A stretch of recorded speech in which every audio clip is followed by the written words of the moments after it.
just over the top. But here we go. Wipe that sweat off, Indy. This is the best part. Watch this. Nice. Just do it once really loud.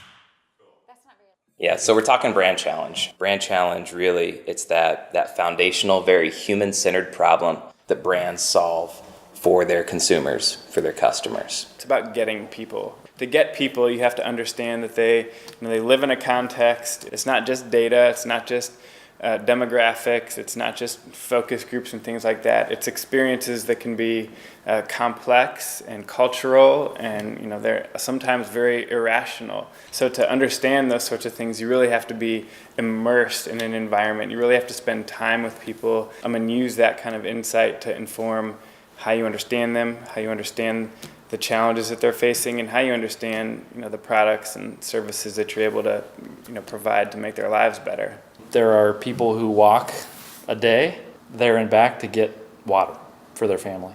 Charity Water says we can solve that, and we can solve it pretty inexpensively, but it needs focus. And they've basically taken a myriad of philanthropic effort and focused it squarely on that. They've taken something that's sort of that far out there and made it able for me to connect in and solve a human problem in a meaningful way and connect with all my friends and family at the same time. Honestly, without them, I don't know that I would have thought about it.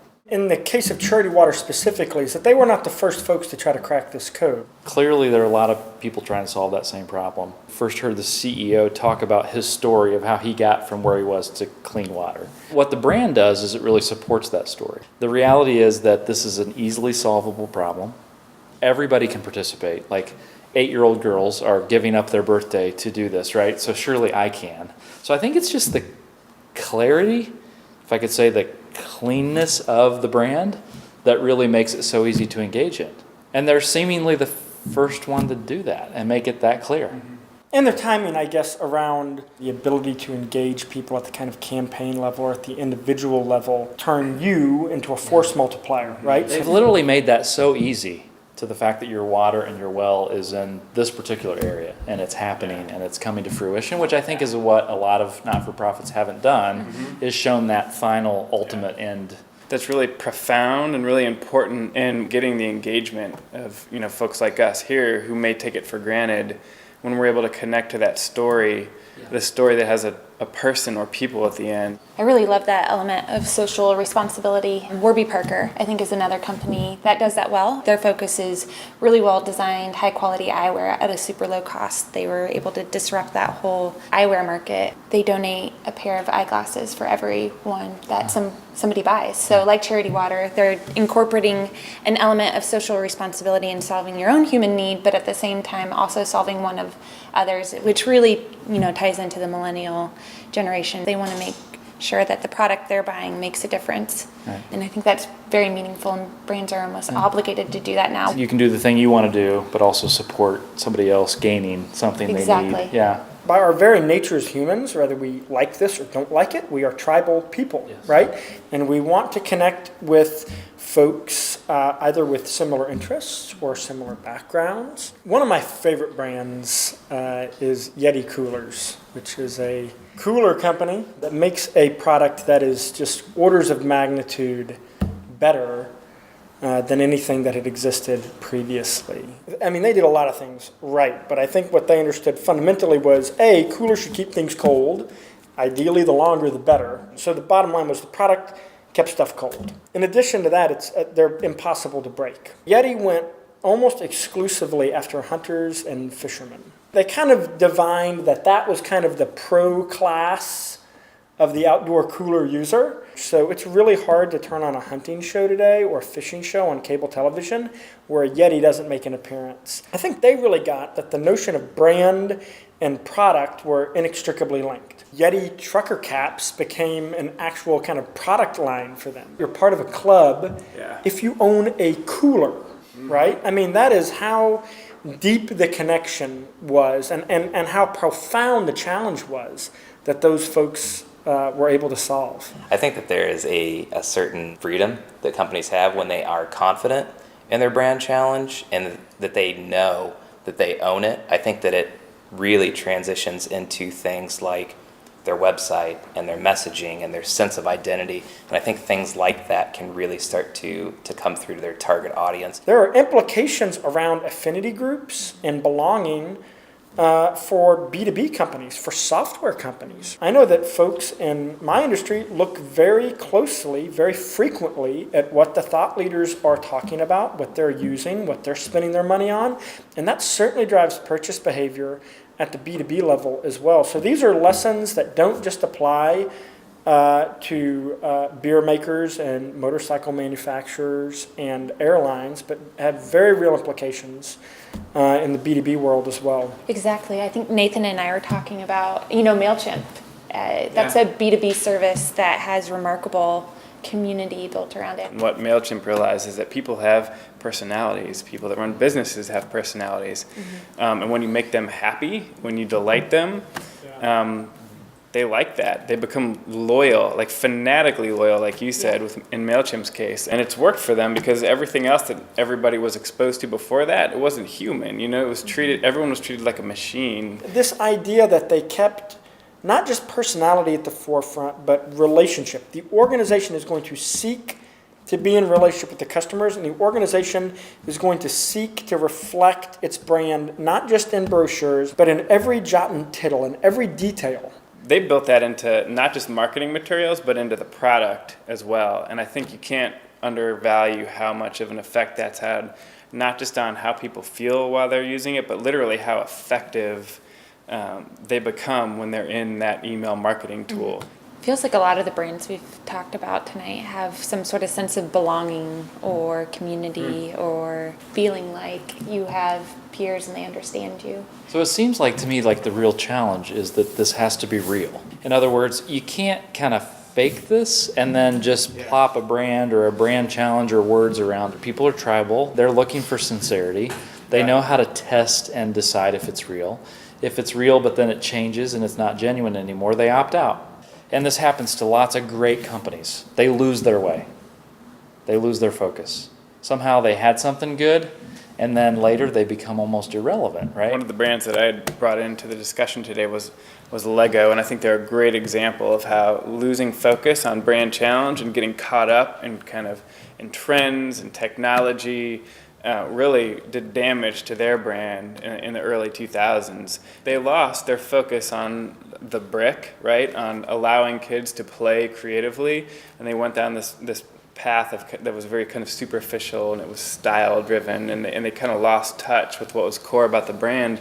The toy company that had been nominated as best toy of the century twice, was starting to get dethroned. They're obviously, a dominant toy brand again. One of my favorite expressions is the Lego movie. I don't know if you guys have seen it, right? But it's this amazing mix, very style-driven, very much in the moment, combined with what is at the core of the brand challenge, which is this passion for creativity and individuality in children. And that comes together in a really kind of unique and magical way in that movie, which was also very, very successful. So the hard work is in producing the product. The magic is in producing a brand challenge that brings it forward in a way that really makes it truly magical. Yeah.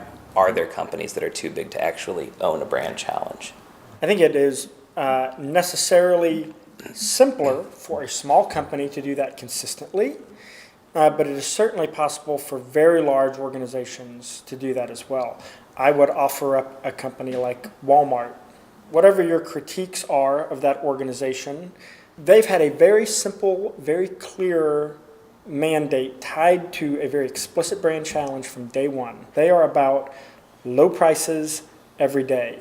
And I would argue that they very effectively continue that tradition today as the largest retailer in the world. Is it possible to maintain that focus? Is it possible to keep getting better at that as you scale? I think the answer is absolutely. The brand challenge has to be specific enough to be meaningful, something that people can kind of latch onto, but it has to be broad enough to create room for emergent strategy, because any business that's going to grow, that's going to survive, it's going to have to change, it's going to have to evolve, right? There's going to need to be some space in that. I think if you were to look at a company like John Deere, for example, they started off steel plow. They could have stopped right there, but they got into tractors, they got into lawn equipment, they got into building equipment. They took the approach of anywhere there is land to be harvested, anywhere there's land to be maintained, anywhere that there is land to be built upon, that is their space, and those are the people that they serve. And by doing that, they were able to break into those other segments and went beyond just farm equipment. It got into lawnmowers, it got into backhoes, it got into front-end loaders. There's still got to be a lot of elasticity because the companies that have successfully survived over long periods of time have successfully reinvented themselves. And the core issue or problem that they were addressing typically doesn't change dramatically, but they are constantly scanning the horizon, looking for adjacencies to their core business. So the challenge, I think, as a CEO and as a brand steward is to say, how do I kind of listen before I have to make a move? And how do I kind of position myself to just stay that extra couple of steps ahead? I mean, is this something that's going to come and go? Is it just the flavor of the week, or? I think brand challenges are persistent. I think it's probably maybe a term for something that always was. Brand challenges have always existed. Perhaps the title changes over time, but it will always be there. We happen to believe is the easiest, simplest way to connect with customers and consumers is to talk about the pain first, and let's agree that pain exists, and then we'll talk to you specifically from a prescriptive perspective of what we can do to help address that. I think most successful brands share that in common. And that's what we see at the heart of a brand challenge is connecting people in a company maybe, people in a nonprofit to other people somewhere else. Those could be customers, those could be people in need somewhere. But it's that connection that's really profound and really important. And a lot of our discovery here is based around helping people to find what that highest level challenge is. And really that can help to focus, align, and really just deliver a better all-around brand experience to those customers. So I think the beauty of what Brand Challenge does, that KA+A has brought to us, is the idea that it goes high enough that it's specific, but it's not so specific that we can't live with it for a long period of time, right? So it won't last forever, but it will last long enough to allow us to develop and grow and go where our customers need us to go and want us to go. Done well, it connects both the internal motivation of your associates with the external desires of the customer, right? And those come together in a beautiful way. The reason for existence is inextricably linked to brand challenge. What brings us the most contentment and ultimately joy is understanding what our purpose is and then spending our lives fulfilling that. It is from that we develop our identity. When that is kind of guarded and protected and when it is kind of right, very gratifying and fulfilling things happen as an individual, but also as a business. So the notion that purpose leads to identity, leads to purpose, right, I think is a really important one. The facade can begin to change what's on the inside. What's on the inside can also shape the facade, what's on the outside, which is so frequently what we call brand, the external, the box, the wrapper. Once again, it's our belief, it's our contention, it certainly is mine, that those two things are bound together so tightly. And I don't just mean that they sit next to one another. I mean that they virtually are the same thing. Identity and purpose, brand and product. Those dynamics that shape us as individuals, those dynamics are very similar in the kind of corporate world and in the business world. Okay, got it. Because the thing I have is a hidden camera at a dinner party. Yep. Right? Yeah. Okay.